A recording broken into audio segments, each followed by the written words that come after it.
안녕하세요. 전설하는 분은 60대 여성이셨습니다. 도시에서 레스토랑을 운영하고 계시죠. 요즘 기분이 상쾌하지 않으시다고 하셨는데 아들이 결혼을 하고 싶다며 여자를 소개해달라고 하셔서 그 여자가 아들을 빼앗아 가는 듯한 기분이 드시는군요.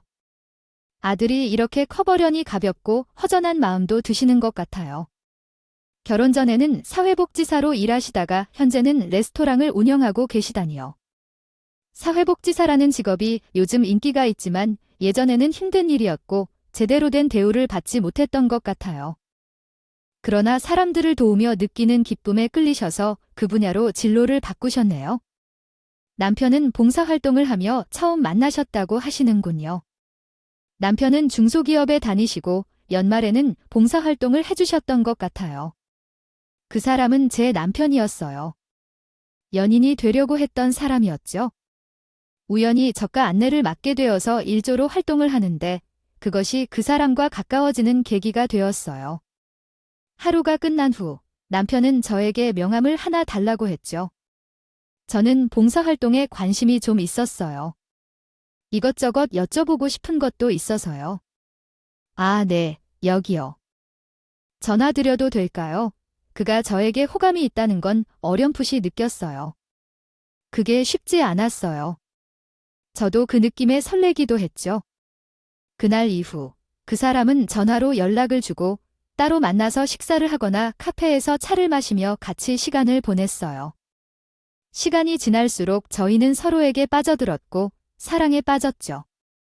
그 사람은 얼마나 사랑스럽고 멋진지 몰랐어요. 같이 있는 시간이 행복했죠. 그래서 평생 그 사람과 행복하게 살고 싶다는 생각까지 했고 결혼까지 이루었어요.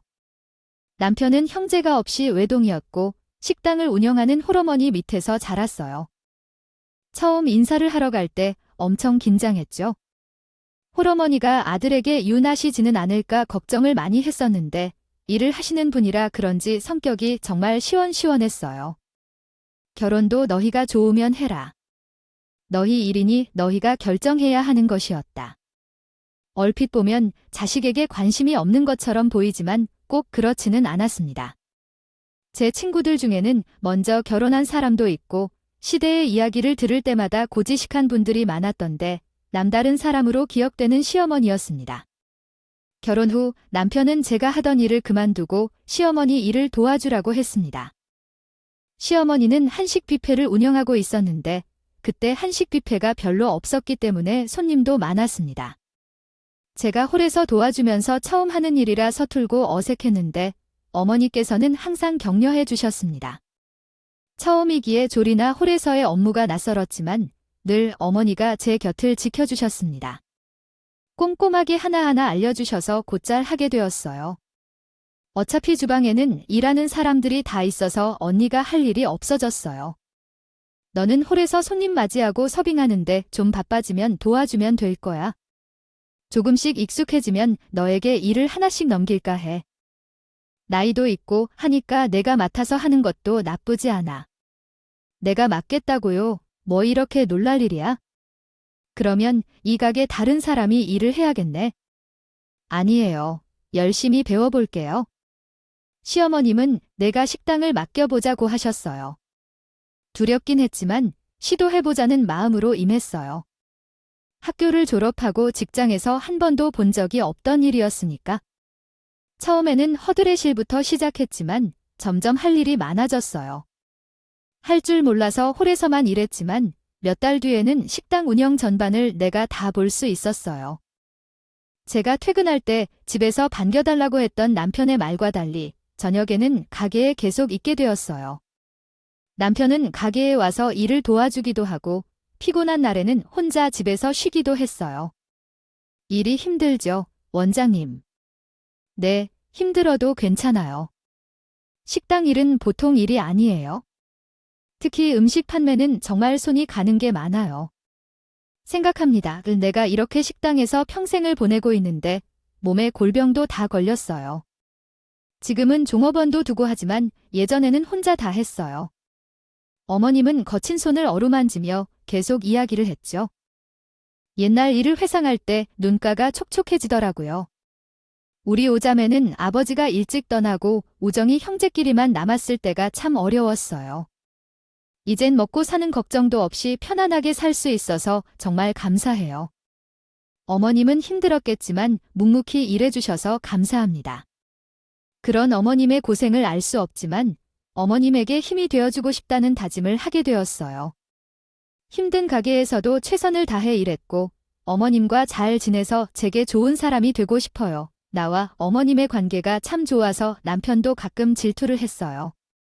그만큼 어머님과 나의 관계가 좋았죠. 제 어머님은 내게 많은 도움을 주셔서 정말 감사합니다. 사람도 있다 오고 말해도 되는 정도였습니다. 그렇게 부단히 노력을 하면서 한 가지 고민이 생겼어요. 바로 임신이었어요. 결혼한 지 3년이 넘었지만 임신이 되지 않았죠. 결혼 후 자연스럽게 아이가 생길 줄 알았는데 아이가 생기지 않아 너무 답답했어요. 병원에 가봐도 이상이 없다고 했고 남편도 젊은데 왜 아이가 안 생기는지 이유를 알 수 없었어요. 일을 하다가는 시간이 얼마 없어서 다른 생각을 할 수 없었지만 집에 와서는 늘 그 생각이 들어 속상해 울기도 했어요. 걱정이 있어서 얼굴에도 티가 났었고 시어머니가 걱정이 뭔지 물었죠. 울면서 속마음을 털어냈어요. 왜 아이가 안 생기는지 모르겠어요. 시어머니는 그럴 수도 있어. 천천히 생길 수도 있는 거야라며 위로해 주셨어요. 일이 힘들어서 아이가 안 생기는 것이 아닐까 걱정이고 충격을 받은 것일지도 몰라서 괴롭게 느꼈어요. 시어머니는 나를 이해해주고 일을 줄여주었어요. 대신 제가 그만큼 노력하게 됐죠. 시어머니는 괜찮다며 어깨 쳐주셨지만 제가 해야 할 것은 내가 해야 한다고 생각했어요. 그렇게 엄마의 무릎도 아프신데도 일을 하신다는 것을 보고 제가 괜찮다며 해결했어요. 알겠어요. 당분간 이렇게 지내보자고 의도치 않은 임신이 생겨서 매우 행복했습니다. 결혼 후에는 계속 일만 하면서 시간이 부족했었는데 이번 임신으로 인해 새로운 행복을 느꼈습니다. 남편과 어머니도 임신 소식에 기뻐하며 건강한 아들을 낳게 되어 온 가족이 행복했어요. 남편은 이를 위해 지방으로 발령을 받게 되었는데 함께 가야 할지 말아야 할지 고민이 됐습니다. 어머니도 혼자 남겨두면 힘들 것 같았고 내가 집안을 돌보지 않으면 안 된다는 생각이 들었습니다. 주말에만 볼 수 있는 아빠를 보호해야 했지만 현실적인 판단으로 남편을 따르지 않았어요. 5년 후에 다시 올 거라고 생각했지만 주말 부부가 20년이나 연장되었어요. 결국 남편은 그곳에서 업무 성과가 뛰어나서 승진을 했고 주말에만 볼 수 있는 아빠였어요. 제 아이가 어릴 때 그렇게 했어요. 친구들의 아빠는 집에 있을 때 우리 아빠가 왜 없냐고 울기도 했어요. 어린 손자가 울면서 아빠를 찾으면 시어머니는 아파해서 남편에게 회사에서 퇴사하라고 꼬셔도 남편은 자기 업무라고 거절했어요. 어머니가 난 여기 있는 동안 월급을 주세요. 나중에 한준이를 유학 보낼 거야. 그러려면 돈을 더 벌어야 해라고 말했지만 아빠는 업무여서 거절했어요. 엄마는 현준 엄마가 혼자서도 할 수 있는데 그럼에도 절대로 식당 일을 하지 않을 거라고 했어요. 아들에게는 거 기본적으로 어렵지 어떻게 하는 일인 건 알지만 사람을 키우는 게 얼마나 어려운데 밥 먹여주기만 하면 다 끝난 줄 아나? 그래도 난 계속할 거예요. 제가 가서 무슨 일이든 도와드릴게요. 아들을 잘 키울 거예요. 하지만 아빠는 그렇게 압박에 여겨지질 않아요. 물론 돈은 중요하지만 아들의 어린 시절은 한 번뿐인 거예요. 왜 아빠는 일을 중요하게 생각하지 않는 걸까요? 두 사람의 투박한 모습을 보며 조금 쓸쓸했어요.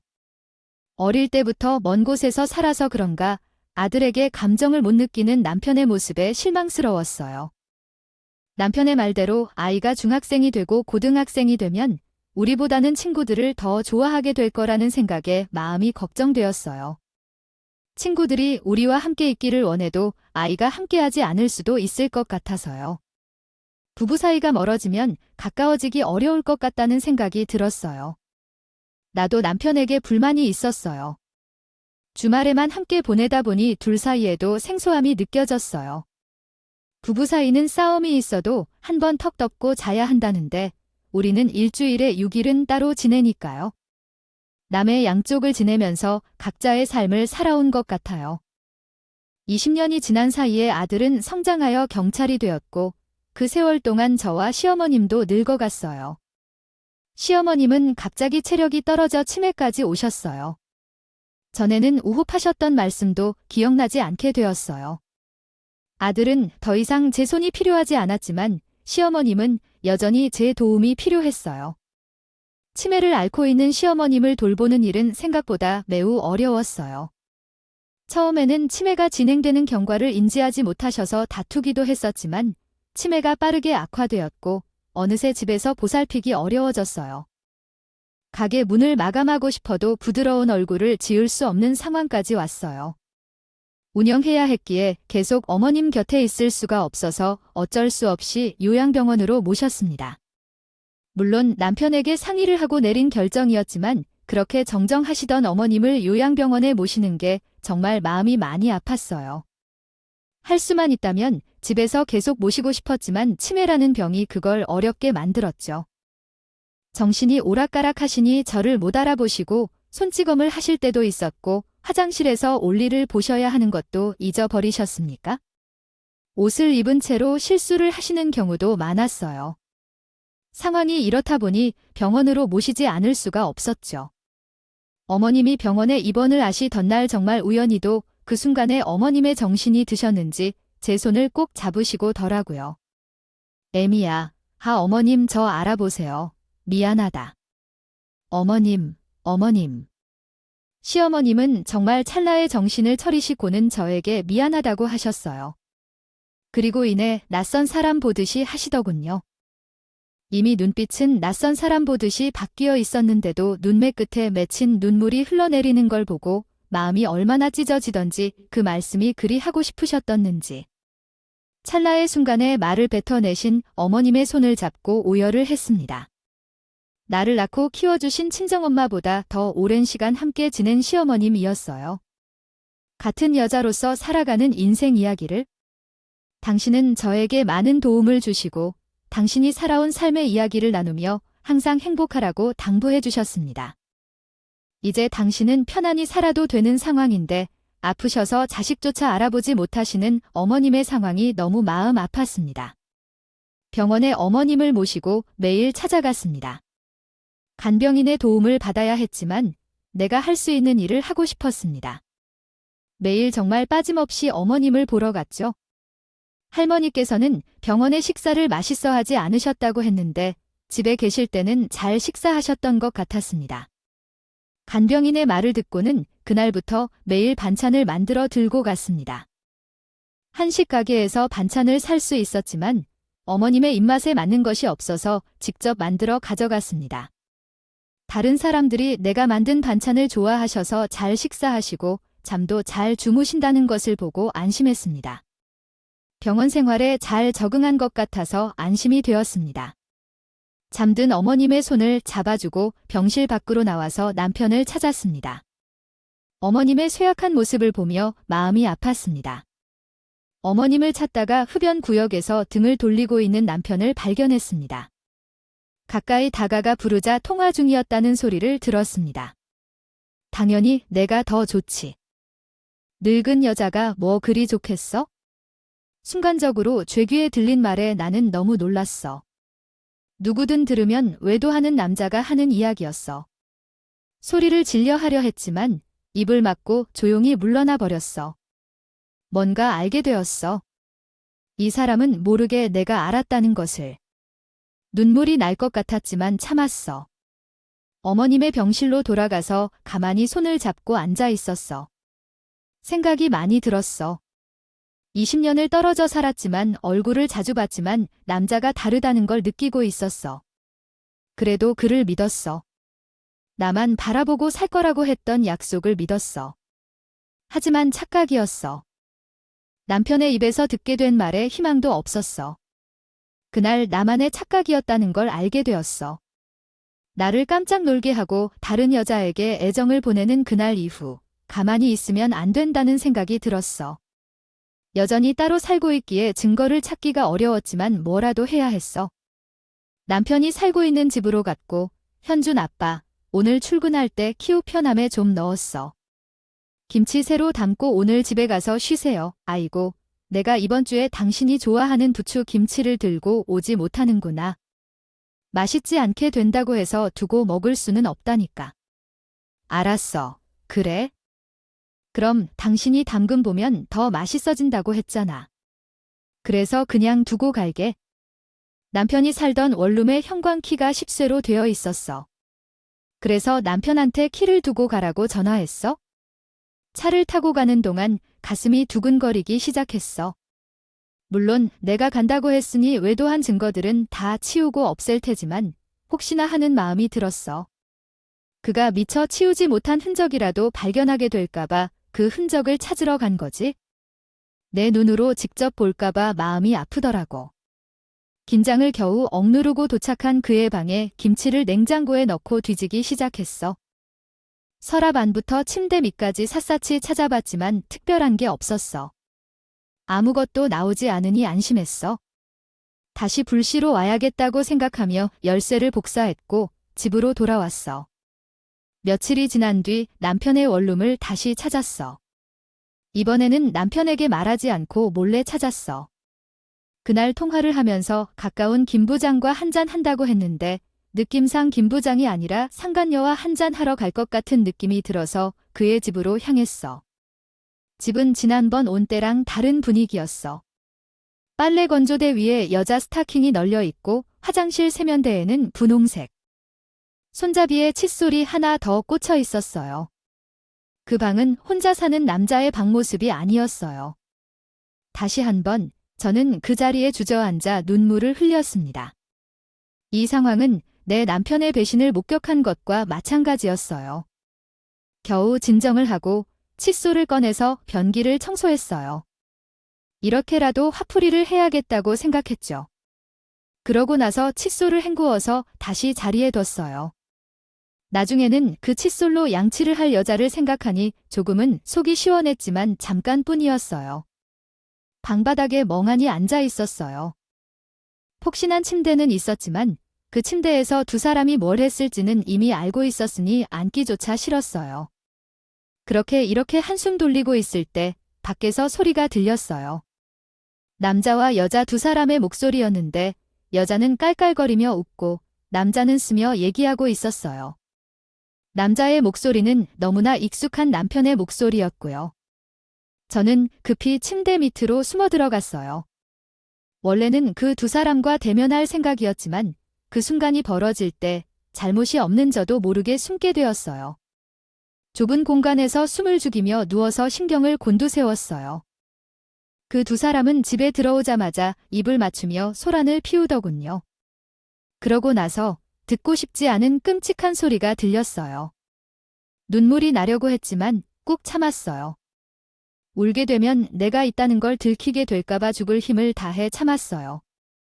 그러고 나서 양 귀를 손으로 막고 다른 생각을 하려고 애를 쓰던 우리는 곧 할 일을 끝내고 둘이 대화를 시작했어요.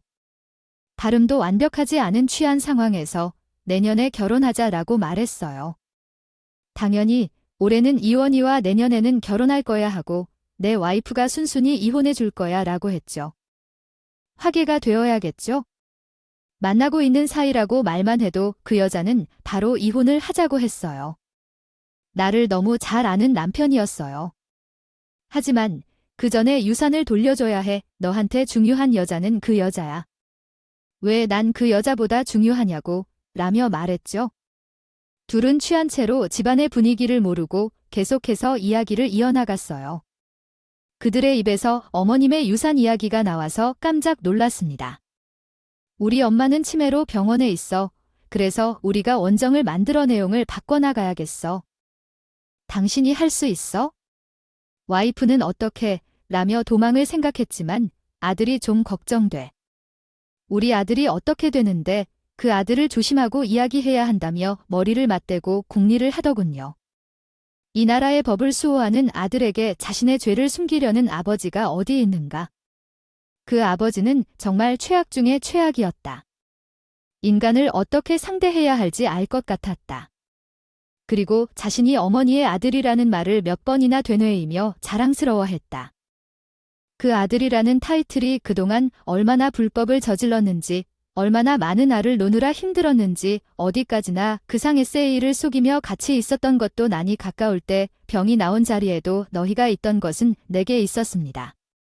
자식이라는 사람은 쉬는 날에 얼굴을 비추고 가는 사람이 아그마뇨 이제 아들인 입으로 대조하다가 언제나 모습이 겹치지 않는 것은 계속해서 한참 사용하다가 일어나 대결하다는 영원한 빛에 나서 폭을 늘려 이제야 두 사람이 필요로 하는 것을 쓸 거입니다.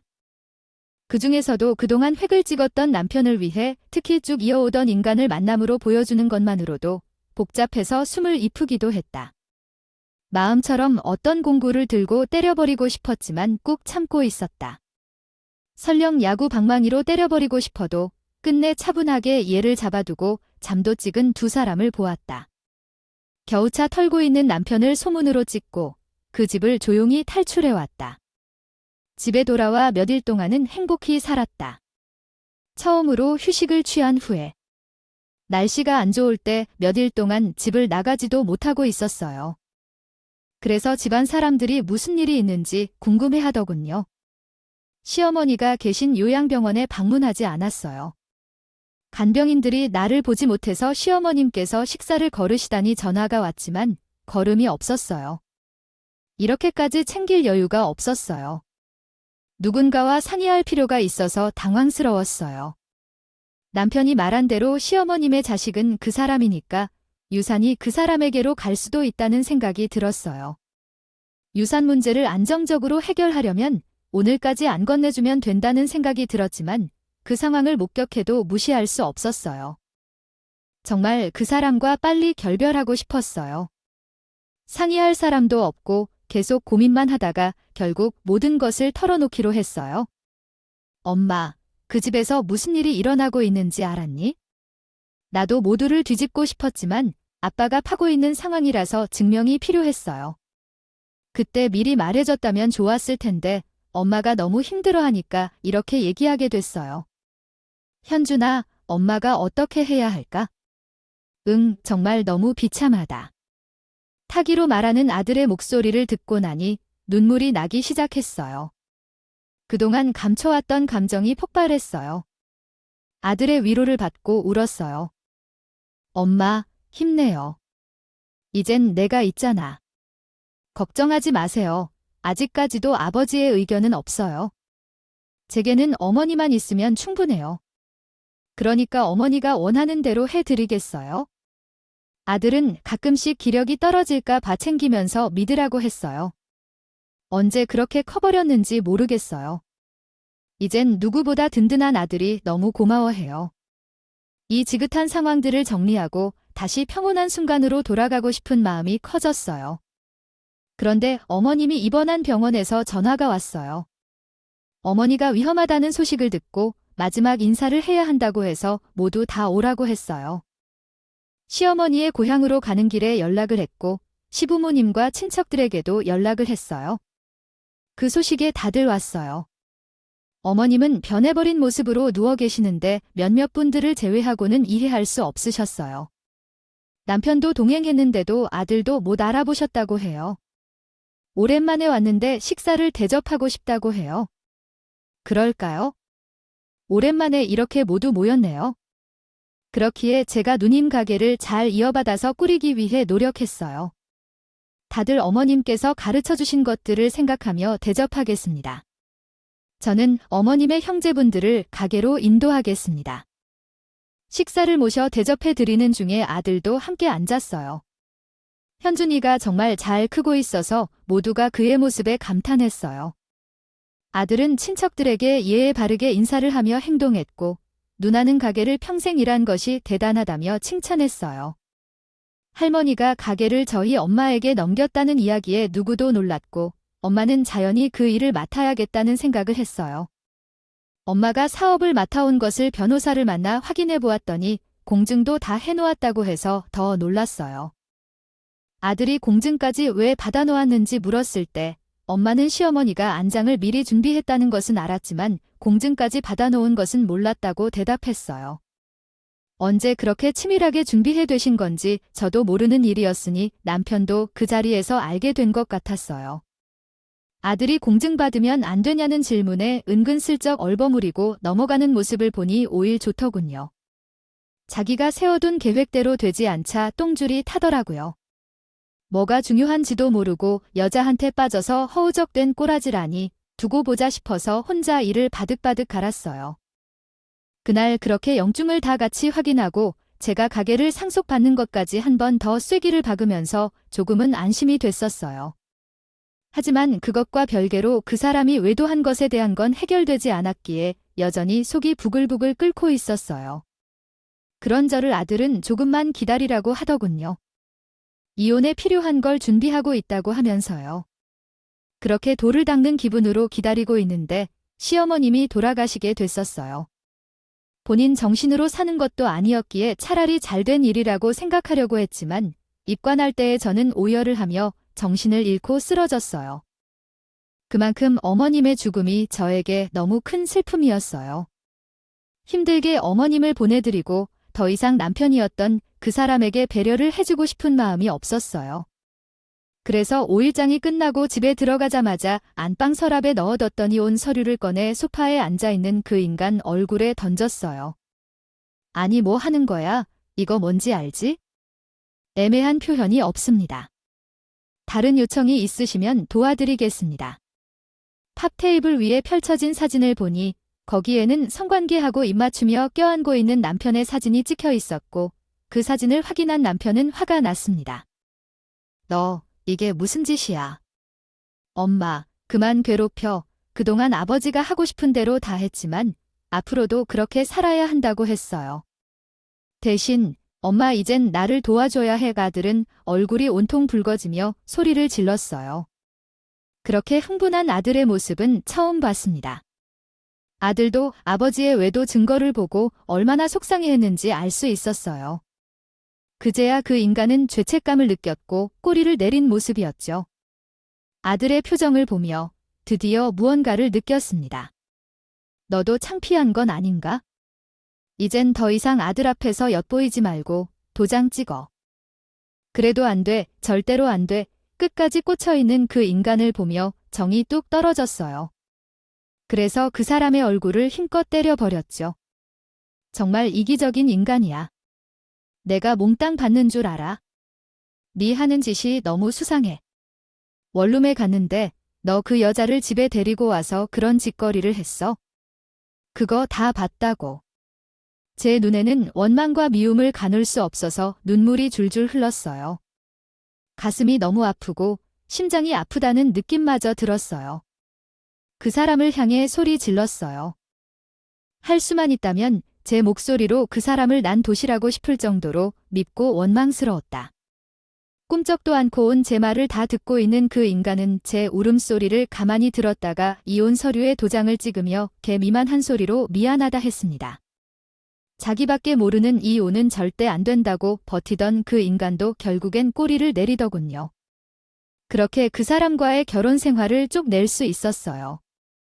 그렇게 눈독 들이던 재산은 한 푼도 건드리지 않고 물러서게 했어요. 저는 재산 분할 청구라도 할 줄 알았거든요. 뒤늦게 철이라도 든 걸지 이제야 철이 들었다고 해도 너무 늦은 것 같죠. 늦게 철든 대가는 치러야 할 텐데요. 모든 것이 다 끝난 지금은 평온합니다. 물론 여기까지 오는 길이 진흙탕처럼 난장판이었지만 덕분에 저도 깔끔하게 정리하고 새 출발을 할 수 있는 기회가 생긴 것 같아요. 그리고 시어머님이 물려주신 식당은 체인 브랜드를 만들어서 체인 사업으로 확장을 했어요. 그 과정에서 나 홀로서기 버거울 때도 있었지만 버티고 또 버텼어요. 지금은 안정화된 것 같습니다. 모든 것을 하고자 하는 것 같아요. 제 이야기는 여기까지예요. 결혼을 앞둔 아들은 부디 저와 같은 고통은 겪지 않았으면 해요. 요즘 배우자 뒤통수 때리는 것은 남자 여자 구분이 없더라고요. 제발 바라건대 서로 아끼고 사랑하며 행복하게 그렇게 살았으면 정말 좋겠습니다. 긴급 끝까지 들어주셔서 감사해요. 오늘도 행복하세요.